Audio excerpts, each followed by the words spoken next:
ตั้งไปในแต่โชว์ไว้แบบของมือก่อนมือเก่าไอ้ก็พิพิธภัณฑ์เนี่ยของมือเก่าคณะเมื่อวันนั้นก็ยามมาถ่ายในปอกนะคณะแต่ว่าอะไรมาถ่ายในเจหมดเนาะอันนี้ว่าแต่เป็นนาเกลืออันนี้ตีเขาห้องไว้วะกล้ามไตเขาก็มีอันที่เขาขุดเขานั่นพอกับปอกเขาใหญ่ก็เอาอันนี้นะเฮ้ยอันนี้เป็ดแล้วก็มีไห่นี่โอ้อันนี้มันจะเป็นอันตีเขารู้น้ำอ๋ออุ้ยมีปลาจาร์เลยอุ้ยเนียนหมดค่ะผู้แป๊บนึงอันนี้แปลกไม่แปลกหรอกมันแปลกแต่ว่ามันคำปันยิบเหรอเหรอโอ้อันนี้อันเป็นอันหินอันเขาโมถูกผู้นั่นสอบพยายามเฮ็ดมุเขาพยายามโมเลย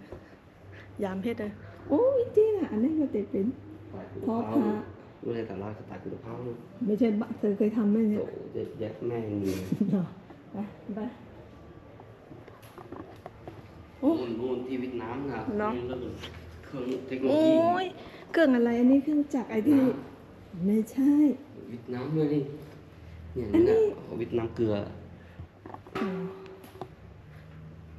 อันนี้จะเป็นจากแบบอิฐเข้าอ่ะ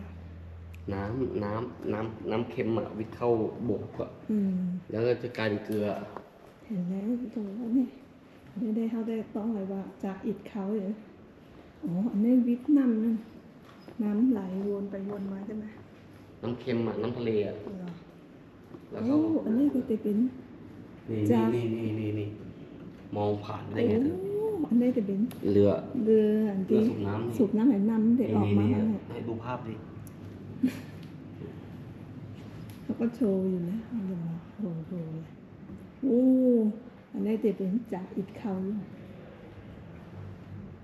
มีเจด้วยเหรออันนั้นช่างตาช่าง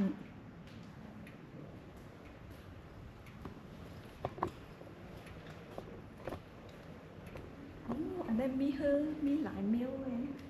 อ๋อนี่ไงพระเป็นพระเรือพระอ๋อเป็นอย่างนี้